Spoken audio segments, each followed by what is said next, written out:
नमस्कार साथियों, एक बार फिर से आप सभी का बहुत बहुत स्वागत है लोदाज क्लासेस के यूट्यूब प्लेटफॉर्म पर। दोस्तों, बीए फर्स्ट ईयर के अंतर्गत आइडिया ऑफ भारत वाली सीरीज को कंटिन्यू करते हुए आज के सेशन में हम चर्चा करेंगे भाषा और लिपि के विकास के टॉपिक के अंतर्गत। दोस्तों, इसमें हमारा सेशन चल रहा था एक्चुअल में लिपियों पर, है ना। तो भारत की प्रमुख लिपियों पर हमारा सेशन चल रहा था। इससे पहले हमने कुछ लिपियों की चर्चा की थी, लगभग 3 या 4 लिपियों पर हमने बात भी की थी और लिपियों की का अर्थ भी समझा, उसमें उसकी व्याख्या को भी देखा था।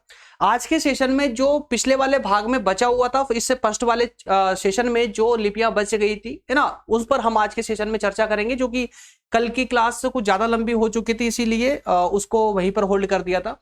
तो दोस्तों, आज के सेशन में जो भी महत्वपूर्ण लिपियां हैं जो रह गई थी, उन सभी पर कंप्लीट हम जो 15 हमारी लिपियां थी विशेष रूप से, उन सभी पर चर्चा करेंगे। एक बार आप सिलेबस को भी देख सकते हैं, जो यूनिट वाइज का इंडेक्स है। सेकेंड यूनिट हमारी स्टार्ट हो चुकी है, जिसमें फर्स्ट टॉपिक अभी चल रहा है भारत और भाषा और लिपि के विकास वाला टॉपिक चल रहा है, जिसमें कुछ प्रमुख लिपियों पर हम चर्चा कर रहे थे। उसका एक भाग हो चुका है, इसका सेकेंड भाग पर आज हम डिस्कस कर रहे हैं। जैसा कि सबसे पहले कल वाले सेशन में लिपि से आशय मतलब लिपि की व्याख्या, है ना, पर हम डिस्कस कर चुके थे। लिपि के विकास पर हम चर्चा कर चुके थे और प्रमुख लिपियों वाला पर पॉइंट नंबर 3 चल रहा था। ठीक है, तो सेशन हम कंटिन्यू वैसे ही करेंगे जहां से हमने कल का सेशन छोड़ा था।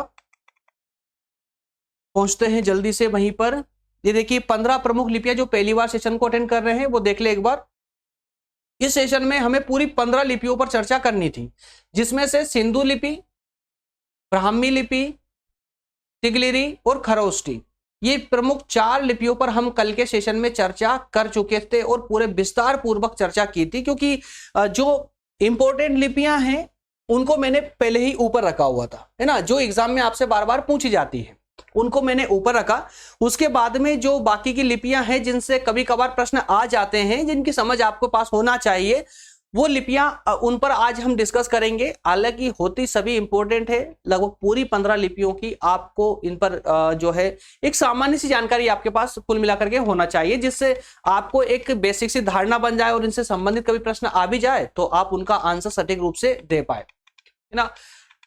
खरोष्टी लिपि ये हमारी कल की सेशन में अंतिम थी। आज भाग 2, है ना, लिखा हुआ है, इसको एडिट कर दिया गया है भाग 2। भाग 2 के अंतर्गत सबसे पहली लिपि है हमारी कुटिल लिपि। ठीक है, कुटिल लिपि। आइए शुरू करते हैं इसका डिस्कशन। ध्यान दीजिएगा, जो नए स्टूडेंट है जो पहली बार देख रहे हैं ना सेशन को, उनसे तो मैं यही बोलूंगा कि अगर संभव हो पाए तो अभी सेशन को छोड़ करके और इससे पहले वाला जो पार्ट था ना उसको एक बार देख लीजिएगा।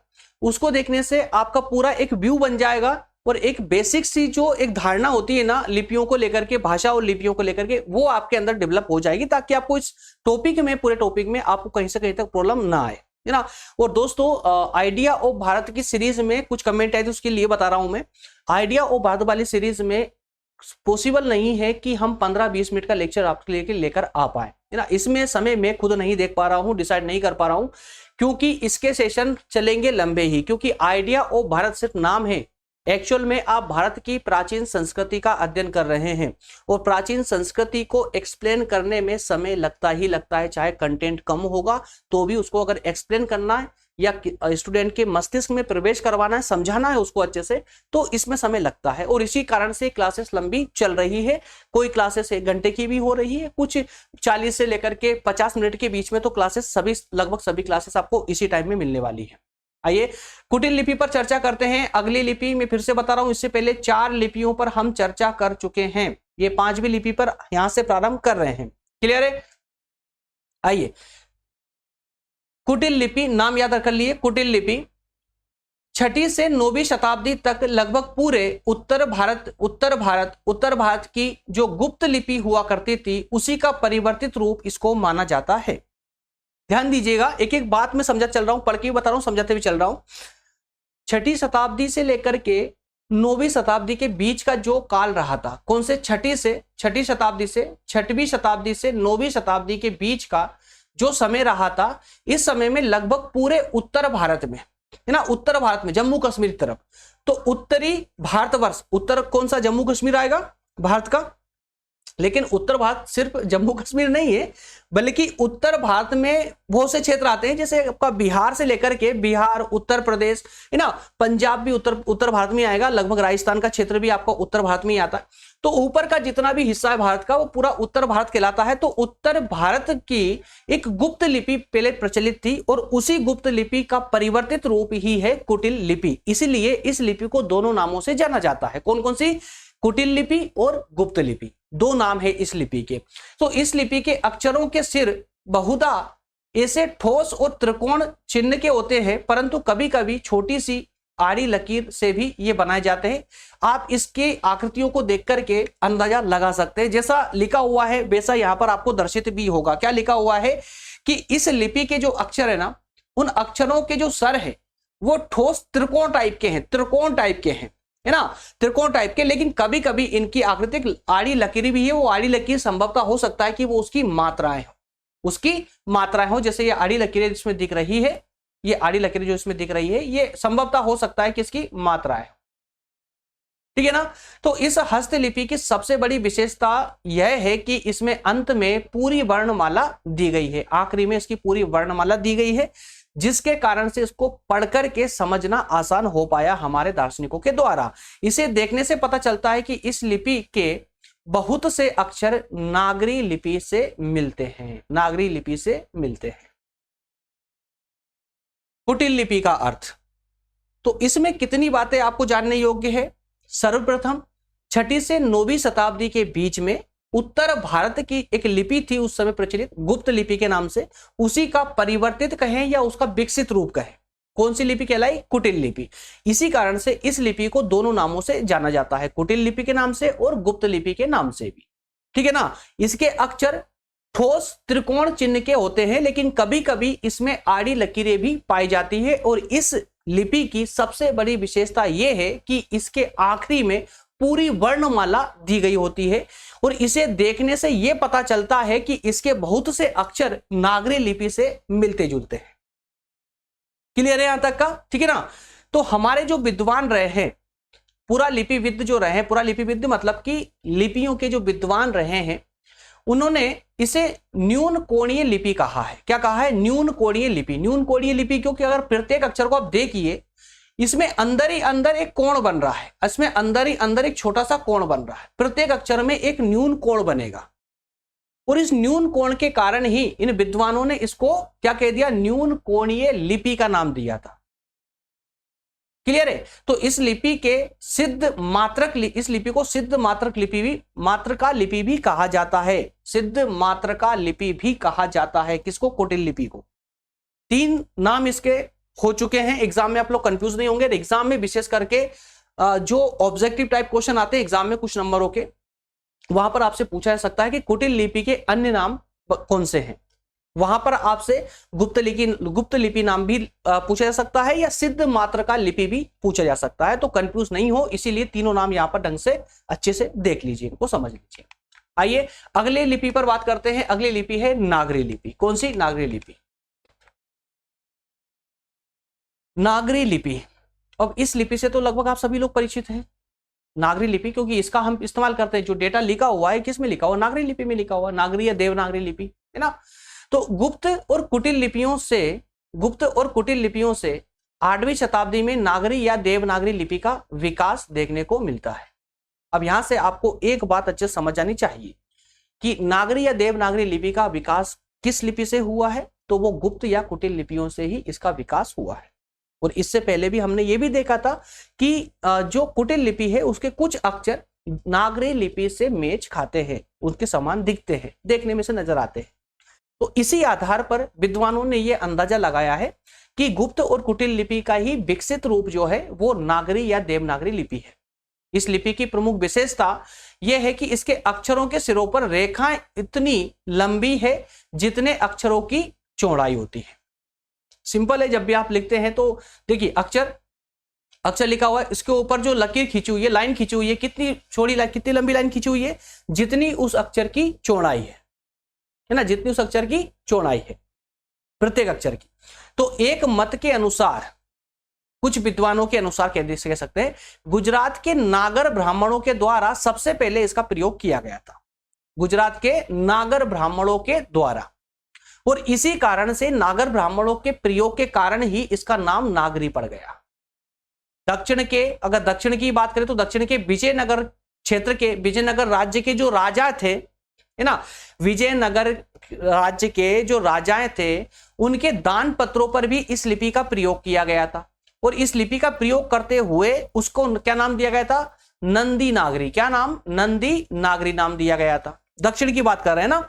और नागरी या देवनागरी शब्द उत्तरी भारत में 8वीं शताब्दी से आज तक लिखे गए सभी, लगभग सभी लेखों की लिपि या शैलियां जो है प्रयुक्त होता है, आज तक होता है इनका प्रयुक्त, ठीक है ना। आज ही पढ़ रहे हैं ना, तो जितनी भी हमारा लेखन कार्य है यह नागरी देवनागरी लिपि में ही आज भी कार्य होता है, और इसी लिपि का कालांतर में ग्रंथ लिपि का नाम पड़ गया। ग्रंथ लिपि इसी लिपि का नाम पड़ चुका था। क्लियर? यहां तक कोई डाउट हो तो बताइएगा मुझे, नहीं होना चाहिए यार। हर लिपि को आराम से समझते चलिए, खाली बस सिर्फ समझते चलिए, इसकी जो विशेषता है वो अपने आप लोगों को याद हो जाएगी। शारदा लिपि की अगर बात करें, शारदा लिपि की, तो ये शारदा लिपि, इसका नाम कैसे पड़ा?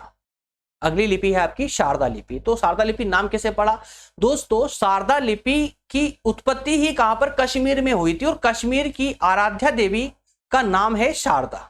क्या? कश्मीर की आराध्या देवी का नाम क्या है? शारदा, है ना। और कश्मीर में ही इस लिपि का प्रादुर्भाव हुआ, उत्पत्ति हुई, इसीलिए इस लिपि को शारदा लिपि का नाम दे दिया गया। कुछ विद्वानों का मत है कि इस लिपि का जो जन्म है ना, सिद्ध मातृका लिपि से हुआ। किसे? सिद्ध मातृका लिपि से, मतलब कि कुटिल लिपि से। सिद्ध मातृका लिपि, पीछे देख बताया था, कुटिल लिपि और गुप्त लिपि और सिद्ध मातृका लिपि। तो कुछ विद्वानों का मानना यह है कि जो शारदा लिपि है, यह शारदा लिपि का विकास कहां से हुआ? सिद्ध मातृका अर्थात कि कुटिल लिपि से हुआ। ईसा की 10वीं शताब्दी से कश्मीर के साथ ही उत्तर पूर्वी पंजाब में भी इस लिपि का व्यवहार देखने में मिलता है। मतलब कश्मीर के साथ ही साथ में उत्तर पूर्व क्षेत्र का, जो पंजाब का जो उत्तर पूर्वी क्षेत्र है, उत्तर पूर्वी, कल मैंने दिशा समझाई थी आप लोगों को, है ना। उत्तर पूर्व का जो पंजाब है उसमें और कश्मीर में इसे व्यवहार में देखने को मिला था। इसे प्राचीनतम लेख 8वीं शताब्दी से प्राप्त होते हैं। क्लियर? अगली है गुरुमुखी लिपि। गुरुमुखी लिपि, इस लिपि से भारत का प्रत्येक व्यक्ति परिचित है। ये गुरुमुखी लिपि कहां पर प्रयोग में की जाती है दोस्तों? तो ये पंजाब के सिख संप्रदाय के द्वारा प्रयुक्त की जाती है। एक्चुअल में ये सिखों की लिपि है ना, ये सिखों की लिपि है। तो लिपि का धार्मिक साहित्य इस लिपि से प्राप्त होता है। लगभग संपूर्ण पंजाब प्रांत में, लगभग संपूर्ण पंजाब में इस लिपि का प्रभाव देखने को मिलता है एक्चुअल में। और इसमें पंजाबी भाषा के कई पुस्तकें और पत्रिकाएं प्रकाशित हुई भी है और वर्तमान में भी प्रकाशित हो रही है। सिखों का प्रत्येक धार्मिक कार्यकाज जो है इसी गुरुमुखी लिपि में ही होता है। क्लियर? पंजाबी भाषा किस लिपि में लिखी जाती है? गुरुमुखी लिपि में लिखी जाती है। ठीक है ना। अगली है, नेक्स्ट है कलिंग लिपि। कलिंग लिपि, यार नाम याद रखना बहुत ज्यादा मुश्किल नहीं है। नाम एक्चुअली में उसके नाम कैसे उसका प्रादुर्भाव हुआ और कहां पर उसका प्रादुर्भाव हुआ, कैसे हुआ और उसका नाम ये क्यों पड़ा, बस इतना भी अगर आपको पता है ना तो आप इसका नाम आसानी से याद रख सकते हैं। याद नहीं भी रखेंगे तो भी अपने आप याद हो जाएगा। कलिंग लिपि की बात करें तो ये कलिंग प्रदेश की कहानी है। कलिंग प्रदेश की कहानी, कलिंग प्रदेश की कहानी है तो कलिंग लिपि होगी। जैसा कि जम्मू कश्मीर की कहानी थी, कश्मीर की कहानी तो कश्मीर की आराध्या देवी की कहानी थी जिनका नाम शारदा हुआ करता था, इसलिए उसको शारदा लिपि नाम पड़ा था, है ना। इसी प्रकार से कलिंग प्रदेश में 9 से 12वीं शताब्दी के बीच में जिस लिपि का प्रयोग हुआ था उसे कलिंग लिपि का नाम दे दिया गया। कलिंग राज्य के दान पत्रों में जो वहां के गंगवंशी राजा थे, है ना, गंगवंशी राजा जो दान पत्र, मंदिरों में जो दान पत्र हुआ करते थे, कलिंग राज्य के जो दान पत्र हुआ करते थे मंदिरों के, उन दान पत्रों पर उस समय किसका राज था? गंगवंशी राजाओं का राज था। तो वो इसी लिपि का प्रयोग करते थे और इस लिपि में 3 शैलियां देखने को मिलती थी। 3 शैलियां देखने को मिलती थी। प्रारंभ के लेखों में जो शुरुआत के जो लेख थे उसमें मध्य देशीय और दक्षिण प्रभाव देखने को मिला है। मध्य भारत का और दक्षिण भारत का प्रभाव देखने को मिला है। अक्षरों के सिरे वर्गाकार थे। आरंभिक अक्षर समकोणीय दिखाई देते हैं, किंतु बाद में ये कन्नड़ और तेलुगु लिपि के प्रभाव से भी ग्रसित हो जाते हैं, मतलब इन पर कन्नड़ और तेलुगु लिपि का प्रभाव भी आगे चल करके देखने को मिलता है, जिसके कारण इनके अक्षर गोल हो जाते हैं। पहले वर्गाकार थे, अब गोल हो जाते हैं, गोलाकार हो जाते हैं। किसके कारण? कन्नड़ और तेलुगु लिपि का प्रभाव पड़ने के कारण। अगली लिपि है आपकी गुजराती लिपि। कौन सी? गुजराती लिपि। तो गुजराती लिपि जैसा नाम से ही दिख रहा है, इसका जन्म गुजरात में हुआ होगा, ठीक है ना। तो इस लिपि का जन्म नागरी लिपि से हुआ है, गुजरात प्रांत में व्यवहार में सबसे पहले देखी गई। इसके सिरों पर रेखाएं दिखाई देती थी, किंतु बाद में इस लिपि के सिरों पर रेखाएं अपने आप खत्म हो गई। सिरों पर रेखाएं मतलब कि जैसे नागरी लिपि में कैसा होता है, जब भी हम कोई अक्षर लिखते हैं तो ऊपर रेखाएं खींचते हैं ना, लेकिन आपको गुजराती में ऊपर रेखाएं देखने को नहीं मिलेगी। गुजराती में ऊपर रेखाएं देखने को नहीं मिलेगी, इसमें पिक्चर में आप देख सकते हैं, है ना। लेकिन पहले थी, बाद में वो रेखाएं गायब हो गई। जन्म विकास कहां से हुआ इसका? नागरी लिपि से। जन्म कहां पर हुआ? गुजरात में। क्यों? क्योंकि गुजरात में ही ये पहली बार व्यवहार में देखी गई थी, इस कारण से। क्लियर है? अभी कमेंट भी आई थी मेरे पास में कि सर वो थोड़ा सा साइड में हट जाया करे ताकि स्क्रीनशॉट ले ले। मेरे मंद बुद्धि में कई बार आपको रिपीट कर चुका हूं कि पढ़ाते वक्त याद नहीं रहता है, और ये अगर याद रखने का प्रयास करेंगे तो लिंक टूटती है पढ़ाने की। और मेरा कोई नुकसान नहीं है, मुझे जैसे जैसे लेक्चर खत्म कर लूंगा, लेकिन अगर लिंक बनी रहती है ना तो उसमें जो एक्सप्लेन करने का आपका जो एक फ्लो होता है ना, उस फ्लो में आप समझ भी अच्छे से जाते हैं, और शायद हमें कुछ बातें ऐसी अपने आप याद आने लगती है जिनके माध्यम से या जिनका सहारा लेकर मैं आपको अच्छे से एक्सप्लेन कर सकूं। और बार बार ये बोलना कि साइड में हट जाए, हम स्क्रीनशॉट ले, तो आपको स्क्रीनशॉट लेने की आवश्यकता ही क्यों है मेरे भाई? आपके स्क्रीनशॉट की आवश्यकता ही मैंने खत्म कर दी ना। डिस्क्रिप्शन में जाए, नोट्स डाउनलोड करें, पूरी पीडीएफ डाउनलोड करें, फिर आराम से अपने नोट्स बनाए ना। स्क्रीनशॉट को कब तक संभाल लोगे यार आप लोग? क्यों मजाक करते हो स्टडी के साथ में? स्क्रीनशॉट आज ले भी लोगे, कब तक संभाल लोगे उसको? क्या हैंड टू हैंड नोट्स बनाओगे? और मैं दावे से ये बात बोलता हूं कि अगर आप स्क्रीनशॉट को 3 दिन अगर नहीं देखोगे ना, तो आप भूल जाओगे कि आपने कभी स्क्रीनशॉट भी लिया था। पूरा पीडीएफ दे रहा हूं मैं आपको, पीडीएफ रखिए संभाल के। नहीं भी नोट्स बना पाएंगे तो एग्जाम के टाइम पे रिवीजन करने में काम आएगा, है ना।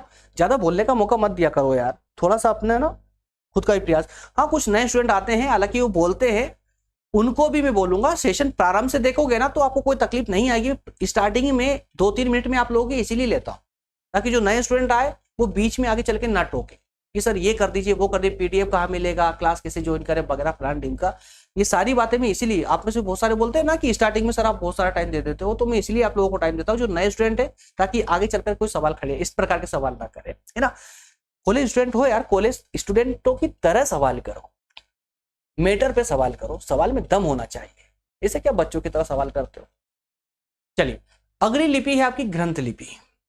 ग्रंथ लिपि, ध्यान दीजिएगा, तमिलनाडु के कुछ क्षेत्र जैसे आरकट, सलेम, तृष्णापल्ली, मदुरै, तिन्नेवेली और पुराने श्रावणकोर, इनमें 7वीं शताब्दी से इस लिपि को व्यवहार में देखा गया है। समझ पा रहे ना? तो तमिलनाडु के अधिकतम क्षेत्रों में या कई क्षेत्रों में 7वीं शताब्दी से ही ग्रंथ लिपि को देखा गया है, या व्यवहार में देखा गया है, या ग्रंथ लिपि का प्रयोग अपने लेखों में देखा गया है। दक्षिण के पांडु राजा, पल्लव और चोल राजाओं ने अपने अभिलेखों में इस लिपि का प्रयोग किया। किस किसने? पांडु राजा थे, दक्षिण में पांडु राजा थे, पल्लव राजा, चोल राजा, और भी कई राजा हुआ करते थे हालांकि, लेकिन ये प्रसिद्ध वंश थे, राजाओं के प्रसिद्ध वंश थे जिनके वंश चले काफी लंबे समय तक। तो इन्होंने अपने अभिलेखों में इसी लिपि का प्रयोग किया, ग्रंथ लिपि का ही। इस लिपि को पल्लव ग्रंथ लिपि भी कहा जाता है, क्योंकि इस लिपि का सर्वाधिक विकास अगर देखा जाए तो पल्लव राजाओं के समय में सर्वाधिक विकास हुआ था इस लिपि का। इसी कारण से इसको पल्लव ग्रंथ लिपि के नाम से भी जाना जाता है। राज सिंह का कैलाशनाथ मंदिर का शिलालेख 7वीं शताब्दी की पल्लव ग्रंथ लिपि का अद्वितीय उदाहरण देखने को मिलता है। क्लियर है? चलिए अगली लिपि देखते हैं, मलयालम लिपि। मलयालम लिपि कमेंट करके बताइएगा जिन्होंने भी कल का सेशन देखा था। मलयालम लिपि को मैंने किसकी बहन बताया था? कल वाले सेशन में मैंने बताया था कि ये लिपि मलयालम लिपि की बहन है, क्योंकि ये देखने में मलयालम लिपि के हूबहू एक जैसी है। बिना चीटिंग करे, बिना चीटिंग किए आप लोग बताएंगे जल्दी से, अभी कमेंट करके बताएंगे मुझे कि मलयालम लिपि किसकी बहन मानी जाती है। और एग्जाम में ऑब्जेक्टिव में प्रश्न भी आपसे पूछा जा सकता है, 90% चांसेस रहते हैं इस प्रकार के प्रश्नों का। बताइएगा मुझे ना, कमेंट करके अभी बताइए। चलिए, तो मलयालम लिपि, तो अनेक विद्वानों का मत है कि इस लिपि का जन्म ग्रंथ लिपि से हुआ। ग्रंथ लिपि से, याद रखिएगा, ग्रंथ लिपि से हुआ। और इस लिपि में ग्रंथ लिपि का प्रभाव स्पष्ट रूप से देखा जाता है। इसी कारण से विद्वानों ने कहा है कि इसका लिपि का जो विकास हुआ था वो ग्रंथ लिपि से हुआ था। That's all. इसका सबसे ज्यादा जो प्रभाव देखा गया है वो दक्षिण भारत में देखा गया है। इसी कारण से इसको मलयालम लिपि कहा गया है। और आज तक चल रही है लिपि, है ना, आज तक चल रही है। ठीक है, मलयालम लिपि आज भी चल रही है, दक्षिण भारत की प्रमुख भाषाओं में इस्तेमाल किया जाता है इसका। तेलुगु कन्नड़ लिपि, तेलुगु कन्नड़ लिपि, तेलुगु कन्नड़ लिपि ये एक साथ ही बोली जाती है। क्या कारण है इसका? ये दोनों लिपियां ना देखने में लगभग एक समान दिखती है। आप देख सकते हैं पिक्चर में, पिक्चर में देख सकते हैं ऊपर ये तेलुगु और ये कन्नड़, कितना डिफरेंस दोनों में है, बस ये देख लीजिए कितना डिफरेंस है दोनों में। ज्यादा डिफरेंस देखने को नहीं मिलेगा, बारीक सा माइनर सा डिफरेंस देखने को मिलेगा। तो देखने में ये लगभग हूबहू एक जैसी नजर आती है, इसीलिए इनको एक साथ ले लिया जाता है। तो दोनों लिपियों में काफी समानताएं दिखाई देती हैं और ऐसा प्रतीत होता है कि दोनों लिपियों का उद्गम एक साथ हुआ और एक ही लिपि से हुआ। इन लिपियों का प्रयोग दक्षिणी महाराष्ट्र, आंध्र प्रदेश के कुछ जिले और मद्रास में, पूरे मद्रास में आंध्र प्रदेश के कुछ जिलों में और दक्षिण महाराष्ट्र में इसका प्रयोग होता है। और इस लिपि का आद्य स्वरूप मतलब कि अति प्राचीन स्वरूप आरंभिक चालुक्य अभिलेख, चालुक्य जो राजा हुआ करते थे उनके अभिलेखों में इसका प्रयोग देखने को मिला था। इसके बाद में फिर ये कन्नड़ और तेलुगु दोनों आपस में अलग अलग हो गए और इनका अलग अलग विकास होने लगा, क्योंकि कुछ क्षेत्रों ने सिर्फ कन्नड़ को अपना लिया, तो उन्होंने कन्नड़ का विकास कर दिया। कुछ क्षेत्रों ने तेलुगु लिपि को अपना करके अपनी भाषा में और तेलुगु का विकास कर दिया। इस प्रकार से दोनों लिपियां आगे प्रारंभ में एक साथ जुड़वाओं की तरफ आई, उनका जन्म हुआ, लेकिन आगे चलकर दोनों अलग हो गई। ठीक है ना। अगली नेक्स्ट है मोड़ी लिपि। क्या है? मोड़ी लिपि। मोड़ी लिपि नाम से टेढ़ी मेढ़ी हो सकती है और बाकी में इसका जन्म भी टेढ़ी मेढ़ी प्रकार से हुआ। इसी कारण से टेढ़ी मेढ़ी, है ना, तोड़ मरोड़ के, तो कुछ ऐसे शब्दों का इस्तेमाल हुआ इसके लिए। इसी कारण से इसको मोड़ी लिपि कहा गया। मोड़ी लिपि मतलब कि आड़ी टेढ़ी मोड़ी, समझ रहे ना, इस कारण से इसको मोड़ी नाम दिया गया है। तो कुछ विद्वानों के विचारों के अनुसार यादव राजा जो थे उनके मंत्री हेमाद्री ने इस लिपि का निर्माण किया था। यादव वंश के राजाओं के मंत्री थे हेमाद्री, उसने है इस लिपि का निर्माण किया। इस लिपि की एक विशेषता है। क्या विशेषता है? इस लिपि को बहुत स्पीड से लिखा जाता है, बहुत स्पीड से, है ना। और ये स्पीड से लिखे जाने के कारण ही इसके अक्षर जो है तोड़ मरोड़ इन अक्षरों में आ जाती है, तोड़ मरोड़ आ जाती है इन अक्षरों, है ना। तोड़ मरोड़ मतलब कि आड़े टेढ़े हो ही जाते हैं। और ये तोड़ मरोड़ आने के कारण ही इस लिपि का नाम मोड़ी लिपि पड़ा।